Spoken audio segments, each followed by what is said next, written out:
Book of Heaven, Volume 9, November 1st, 1910.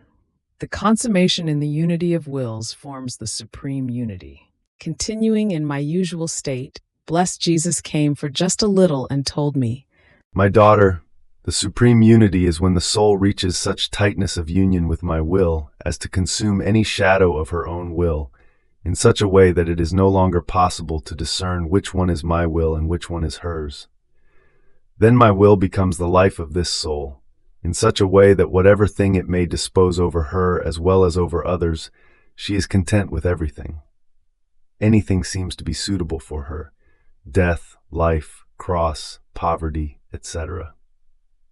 She looks at all of these as her own things, which serve to maintain her life. She reaches such an extent that not even chastisements frighten her any more, but she is content with the divine will in everything, so much so that it seems to her that if I want something, she wants it too, and if she wants it, the Lord does it. I do what she wants, and she does what I want. This is the final breath of the consummation of your will and mine, which I have asked of you many times, and which obedience and charity toward the neighbor have not conceded you, so much so that many times I have surrendered to you by not chastising, but you have not surrendered to me, to the point that I am forced to hide from you in order to be free when justice forces me, and men reach the point of provoking me to take up the scourge in my hand and chastise the peoples. If I had you with me, with my will, in the act of scourging, I would probably have fallen short and diminished the scourge, because there is no greater power in heaven and on earth than a soul who is totally and completely consumed in my will. She reaches the point of debilitating me, and she disarms me as she pleases. This is the supreme unity.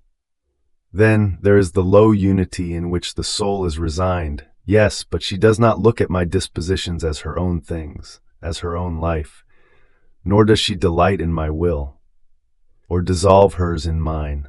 This one I look at, yes, but she does not reach the point of enamoring me, nor do I reach the point of going mad for her, as I do for those of the supreme unity.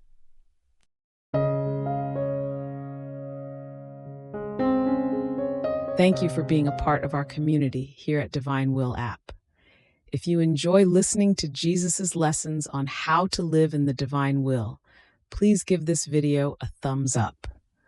Your likes help us reach more souls yearning to live in the kingdom of the divine will. We'd love to hear your thoughts and reflections, so drop a comment below. Your insights not only enrich our community, but also inspire others on their spiritual journey.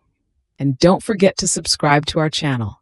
By joining us, you're helping to spread the news of the kingdom of the divine will, so that together we can bring His kingdom to reign on earth as it is in heaven. In the divine will, always.